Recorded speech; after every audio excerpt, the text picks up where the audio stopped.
bien lo decís, esto empieza con las excusas de las armas químicas en Irak, y con esa mentira, diciendo que Saddam Hussein tenía un armamento químico que iba a usar contra su pueblo y contra parte del mundo. Se invade Irak y se comienza una terrible matanza de gente, la cual continúa hasta hoy, porque después, a pesar de la llegada de Estados Unidos a Irak, los muertos siguieron, o sea que el diablo que era Saddam Hussein y su muerte no terminaron con los problemas de Irak, lo agravaron y de sobremanera. Y yo te digo que esto va a pasar a la historia como el holocausto del siglo XXI. La muerte de los civiles inocentes en toda esa región de Medio Oriente es el holocausto del siglo XXI.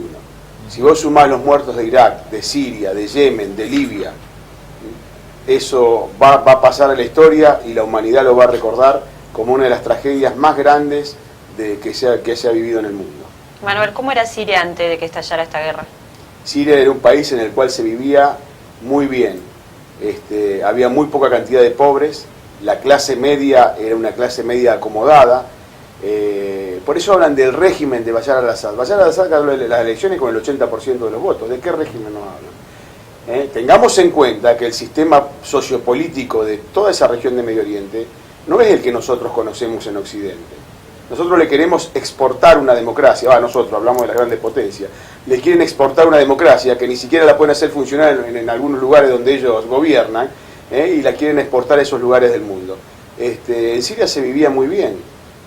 Bashar al-Assad había occidentalizado el país. Inclusive, si ustedes ven, ¿no ven fotos en Siria del caso de las mujeres, hoy que está en boga el tema del feminismo? ¿No ven a la mujer relegada, a la mujer como en otros lugares, como en Arabia Saudita o en Irán, donde la mujer no puede manejar, no puede ser parte del gobierno? Acá hay mujeres dentro de los ministerios, la mujer está occidentalizada. Inclusive el padre de Bashar al-Assad fue el primero, cuando fue presidente, que empezó a dar un poquito de dignidad a los cristianos. Los cristianos eran marginados en Siria y en toda esa región de Medio Oriente a principios del siglo XX. Y con la llegada del padre de Bashar al-Assad al gobierno, y con él se profundizó un sistema laico de gobierno en el cual los cristianos tenían exactamente los mismos derechos que las otras religiones, si bien eran minoría, y podían desarrollar una vida normal. Es un apoyo, la gente apoya al gobierno en su gran mayoría. Nosotros trajimos al club a la hermana Guadalupe en mediados del año pasado. Y ella nos comentaba, ella es una monja argentina que trabaja en temas humanitarios en distintas partes del mundo. Cuando se desata la guerra, ella estaba trabajando en el obispado de Alepo. Alepo es la segunda ciudad de Siria en importancia, después de Damasco, la capital, pero es la más poblada. Y nos decía que mientras los medios occidentales decían la gente sale a la calle a manifestarse en contra del gobierno y a pedir democracia, con ese verso de la primavera árabe, ellos veían desde las ventanas del obispado cómo la gente salía a pedir en apoyo al presidente y a pedir que se vayan los focos terroristas que estaban empezando a infiltrarse en Siria. Pero como los carteles estaban escritos en árabe, nadie los entendía, claro. y los zócalos de las grandes cadenas decían otra cosa. Fíjense hasta dónde llegan la mentira y todo el relato sobre el tema sirio y sobre todo el tema de Medio Oriente. Vos sabés, Manuel, que particularmente se me generan tantas inquietudes, tantas preguntas en tema en esta cuestión, ¿no? En esta guerra, pero lo que más me intriga es saber por qué se entromete Estados Unidos en todo esto junto con la coalición integrada con Francia y Gran Bretaña. ¿Cuál es el objetivo final que tiene? Generar un nuevo orden mundial que vuelva justamente la nación del norte de América a controlar, ser el ojo que vigila todo. ¿Cuál es el trasfondo de todo esto? Mira, toda esa zona siempre fue muy castigada. Si vos mirás lo que era la Gran Siria en el siglo XIX y lo que ha quedado, cómo la han cercenado en un montón de países, te das cuenta que siempre hubo intereses y siempre fue castigada. ¿Atrás del petróleo están? Del petróleo, ¿se puede decir eso? Del gas. Siria es muy rica en gas. Del gas. Dicen que hay un sistema de un gasoducto que atraviesa todo Siria para llegar a Rusia. Son muchos factores, muchos socios que tiene la región de Estados Unidos, que a lo mejor lo incitan a esto, incluyendo algunos países árabes, como Arabia Saudita, Kuwait, que se manifestaron a favor del bombardeo y del derrocamiento del gobierno legítimo de Bashar al-Assad. O sea, son muchos los factores. Sumémosle a todo esto, Siria no tenía deuda externa, no tenía compromiso con el Banco Mundial, y sabemos que a las potencias eso no le cierra. Es cierto. Y hoy tenemos otro tema más, no se estarán peleando porque el conflicto sirio en gran parte estaba llegando a su fin. Leyendo Clarín de hace una semana atrás, menciona que no es fácil que medios como Clarín hablen a favor del gobierno sirio, pero menciona en un párrafo, dice, qué raro, dice que el gobierno sirio lance armas químicas en este momento cuando en la parte que estaba en conflicto, que era la Guta Oriental, para que tengan idea, es como el conurbano de Damasco, el Gran Buenos Aires, sería para que nosotros lo referenciemos con nuestro país.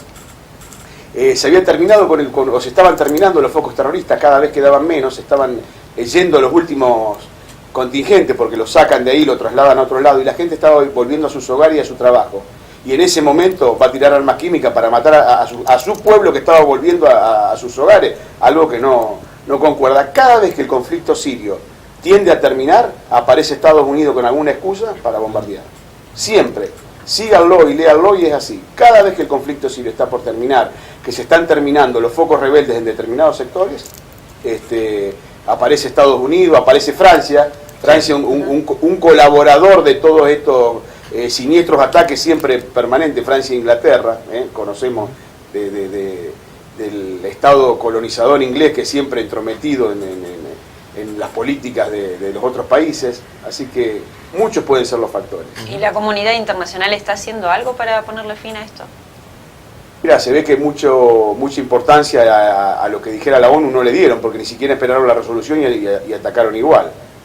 Y después a todo esto tenés una lucha de poderes. Fíjate que Estados Unidos o Trump dice voy a atacar con misiles bonitos e inteligentes. Fíjate vos las palabras que usan, la perversidad de esta gente. Y por otro lado Putin le contesta que con baterías antiaéreas de hace 30 años derribamos tus misiles de última generación. Entonces es una lucha de las grandes potencias, la desarrollan en otro territorio y matan inocentes de otras nacionalidades. Es un conflicto, por lo menos declaraciones que dejan de manifiesto, ¿no? Que se está tensando la cuerda cada vez más. Y sobre este tema también se refirió el presidente de la Nación, Mauricio Macri. ¿Qué opinión te merece las declaraciones del presidente argentino? Por supuesto esperábamos otra cosa.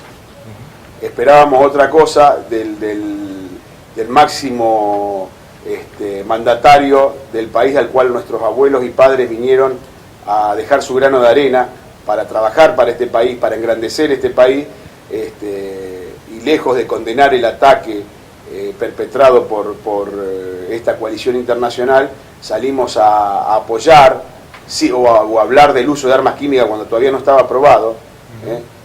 La verdad que un dolor inmenso.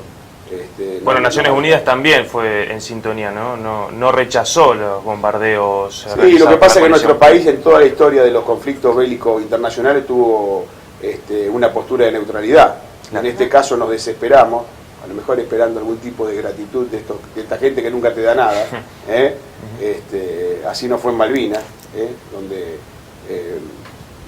tantas vidas inocentes de compatriotas hemos perdido culpa de la incitación a este tipo de conflictos. La gente que vive en Siria, usted obviamente debe conocer mucho, ¿qué impacto ha tenido este bombardeo? Mira, lamentablemente voy a usar una palabra que a lo mejor va a caer, pero está en cierta manera hasta acostumbrada, te diría, hasta acostumbrada. Y si ustedes siguen por eso, yo lo que les quiero decir a ustedes comunicadores sociales, lo he dicho en otros medios, la gente los escucha, la gente no conoce de este conflicto y se deja influenciar mucho. No digan que lo de Siria es una guerra civil, porque en Siria no hay una guerra civil. En Siria es una guerra incitada por potencias extranjeras para destruir el país. Insertaron los mercenarios y los terroristas que mandaron primero a Afganistán, después a Irak, a Libia y a Siria. Quisieron hacer lo mismo en Egipto, no pudieron, pero los distintos lugares de Medio Oriente lo pudieron hacer. Entonces no digan guerra civil. ¿De qué guerra civil hablamos cuando vemos que las potencias son las que bombardean? o la que le pasan armas. Si esto fuera una guerra civil, ¿sabe cuánto hace que se hubiera terminado? Los rebeldes no existirían más. ¿Cuánto pueden aguantar estos grupos rebeldes contra un Estado, contra un ejército sirio que no te digo que es de los primeros del mundo, pero dentro de Medio Oriente es un ejército importante? Hace 7 años que están luchando. ¿Quién lo financia? ¿Quién le pasa las armas?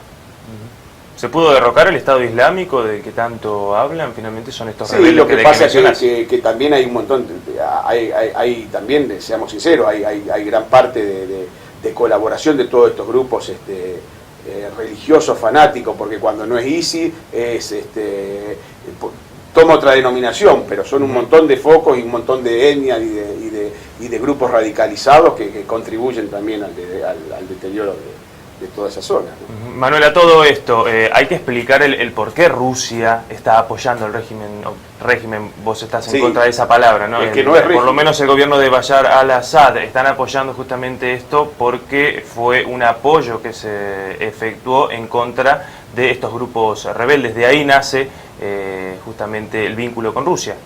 A fuerza de ser sincero, si Rusia no hubiera intervenido, Siria no existe más. Esto es así, tajante.